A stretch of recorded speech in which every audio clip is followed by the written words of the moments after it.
Students, whatever homework is given to you, you have to submit it on the very next day between 8 am to 1 pm to the given WhatsApp number, and it is compulsory to submit your homework as your attendance will be marked on the basis of your submission. Dear students, myself R.S. Goswami from KGK Higher Secondary School. Today I am going to teach you Economics of Standard 12 and chapter number 2, Indicators of Growth and Development. In this chapter, our topic is Indicators of Development. Now, what is development? Normally, people think increasing your standard of living, your income, that is known as development.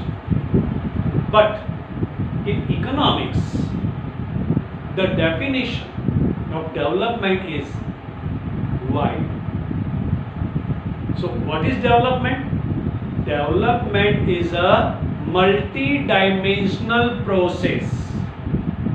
Multi-dimensional means overall development. Not only increase in the national income, not only increase in the per capita income. Here your development is socially, economically, physically, mentally. So this way, overall development of a country is known as development. Only income increase, then can't say there is a development in a country, because development is a multi-dimensional process, and in the world there are so many countries. How can we decide some countries are more developed or some country less developed? So here we divide the country according to their development. First is developed nation and second is developing nations.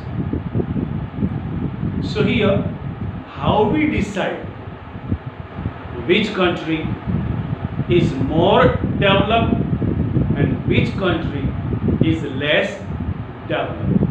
So here some economists give their ideas about the indicators of development. The first one is national income, second is per capita income, third is PQLI, physical quality of life index, and fourth is HDI, human development index. So these four are the indicators of development. Now here we see one by one. The first one is growth national income or growth rate of national income. So what is national income? So national income means the total production of goods and services of a country in the period of 1 year, and the monetary value of all the production of goods and services is known as national income. In other words, the monetary value of all the goods and services produced in a country in the period of 1 year with the help of natural resources and man-made resources is known as national income. So some special words. First one is the monetary value. Second is total production of goods and services. Third, man-made resources and natural resources. Now you coordinate all the words and then make the definition. So like this,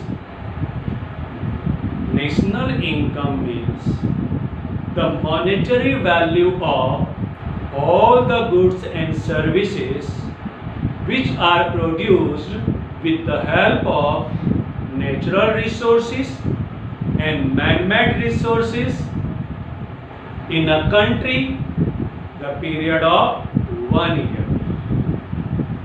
That is known as national income. So one thing you remember, the national income of a country increase. That means they can satisfy their primary requirements properly. Their standard of living increase, and then we can say that country develop. So here given the example, country in growth rate of national income in percentage. Here is the country: Norway, USA, Sri Lanka, China and India, and these are the growth rate. Here Norway 2.2%, USA 2.4%, Sri Lanka 4.5%, China 7.3% and India 7.3%. From this example we can say the growth rate of India and China is higher than other countries like Norway, USA and Sri Lanka. That means India's growth rate is higher than other countries. But one thing you remember, here USA 2.4, Norway 2.2, that means their growth rate always high. Suppose here total income is $55,000. So 2.2% of 55,000 you calculate. And India's only 5,400 is given 5,497. So here 7% of 5,000. You compare like this. Not here the income of USA is less and income of India is high. Not like this. Here growth rate is given in percentage. Here total income, just you see, 64,992. So 2.2% of this amount is very high. So this way you can compare the growth rate of national income of different countries. But there are some limitations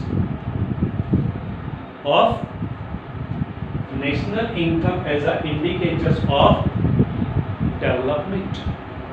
And the first limitation is difficulty in calculating. In standard 11 there is a chapter national income and their calculation. The limitation of double counting. Double counting means you can consider the price of all the raw materials. That means cotton, you prepare the thread by using cotton, then you prepare cloth by using thread. So you calculate all the value. So that's why there is an error. So here difficulty in calculating. Then resale in standard 11 all you learn. So this way there is a difficulty to calculate the national income. So it is not proper. Second one, population. One thing remember, just you see, here growth rate. Here India is more, China is more, but here population growth rate is also very high compared to USA and Norway.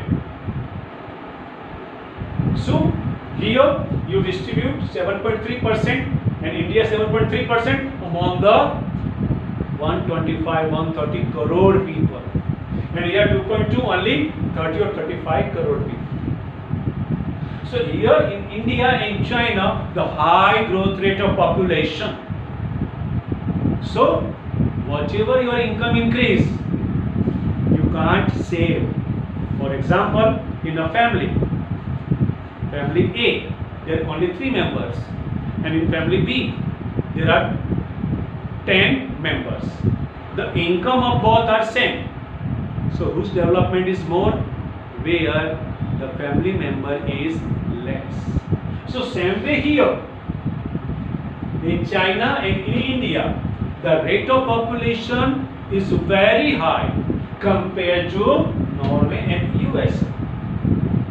Your income, national income, distribute among the more people. After that, different method of calculating national income. You remember in standard 11, there are 3 methods: production method, income method, and expenditure method. By using these 3 methods, you can calculate national income. So, all these 3 methods are different. So, if you use one method, other use second method, and then the third method, then the answer of all these 3 may be different. Because the method is different. So this way you can whatever you calculate national income, there is some errors. So we can't get the true picture of national income. So these 3 are the limitations of national income. Now the second indicators, that is growth rate of per capita income. So what is per capita income? Per capita income means total national income of a country is divided by total population of a country. That is known as per capita income. That is also known as per head income or an average income. Once again, total national income of a country is divided by total population of a country is known as per capita income. So, per capita income is more useful compared to national income as a indicators of development, because here individual income, per head income we calculate. If per head income increase, they can satisfy their primary requirement and all the requirement. Because of that, the standard of living increase, and we can say there is a development. So once again, per capita income means total national income of a country is divided by total population of a country is known as per capita income. Here is the given example: countries per capita income and growth rate of per capita income. See, Norway, $64,992. America, $52,947. Sri Lanka, $9,779. And China, $12,547. And in India, $5,497. So just you see, compared to other countries, per capita income of India is very less. Compare here, just you see 64 and here is 5, 12 5s are 16. 12 times. So here per capita income of India is less. Why? For that 2 reasons. One, the growth rate of national income is less, and other side growth rate of population is high, and that's why per capita income is less. Same way, the growth rate of per capita income: Norway 1.1, USA 1.6, Sri Lanka 3.5, China 6.7, and India 6. So growth rate is high, but compare 6% of 5,000 and 1% of 64,000. So you compare whose income is more. So this way we can calculate the per capita income, and per capita income is the more reliable indicators of development compared to the national income. But here are some limitations of per capita income also as a indicators. So first one, only estimates. Per capita income is the only estimate. National income can't give the true picture, and that's why we calculate the per capita income according to national income. And national income itself is not proper indicator, then how can you say per capita income is the best indicator of the development? Because national income have some limitations. Same way here, only estimates. Second one, only an average income. Average means total number, total digit divided by the total number. So here an average, suppose the 100 students and 10, so here 10 is the average. So this is your average income, not the per head income. Not the per head income $5,497. Here average income. Some people have more, some people have less income. So here this is only an average income. Third, difficulty in calculating per capita income. All the difficulties of calculating national income also in the per capita income. If our national income does not give us proper or true picture, then how can we get the true picture of per capita income, which is calculating on the basis of national income? Then difficulty in comparison. Different countries, they are different currencies. So how can you compare the income of India and income of America? Because in America currency is dollar and in India currency is rupees. So there is some difficulties to comparison in national income and per capita income. Thank you.